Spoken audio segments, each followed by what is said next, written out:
Pressure face చేస్తున్నారేమో అవునా పవన్ కళ్యాణ్ వల్ల. Telugu Desam party నాయకులు 2-3 నాతో అన్నారు, మామూలుగా మాకు సీట్ అంటేనే నీకు ఓకే పో అంటాడు, రేపు రెడీ అంటాడు ఆయన, ఇవాళ పొద్దు నుంచి రేపు రాత్రికి నా పేరు అనౌన్స్ చేసేదాకా నాకు టెన్షనే, ఈలోపు మళ్ళీ మాట్లాడదామంటే అవకాశం కుదరదు, చెప్పాను కదా చూసుకోమన్నా కదా నువ్వు వెళ్ళి పని చూసుకుంటాడు, చివరి నిమిషంలో నా పేరు వద్దో లేదో కూడా నాకు తెలియదు. ఇక అసలు పొత్తుల విషయంలో కూడా అట్టాగే ఉంటుంది మావాడితో. అంటే క్రెడిబిలిటీ ఇక ఆయన చెప్పాడంటే ఒకవేళ ఇది ఇవ్వకపోతే వేరేదేదో ఒకటి ఇస్తాడులే అనేసి వీళ్ళు కాంప్రమైజ్ అయిపోతారు. 100కి 30% అట్ట మారిన సందర్భాలు ఉన్నాయి, 70% ఆయన మీద నమ్మకం ఉంది.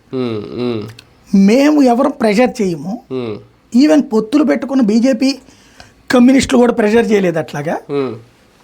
ఫస్ట్ టైము రాజ్యసభ సభ్యుల అనౌన్స్మెంట్కు సంబంధించినటువంటి పేపర్లో నాగబాబుని మంత్రివర్గంలోకి తీసుకుంటానని రాయడం అంటే ఏంటి?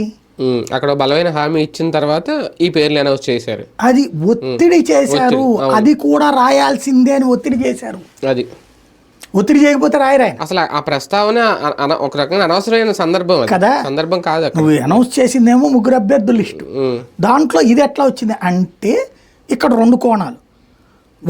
జనసేన వాళ్ళు హ్యాపీగా ఫీల్ అయ్యేది ఏంటంటే మనోడు ఇదివరకు కమ్యూనిస్ట్ లాగానో బీజేపీ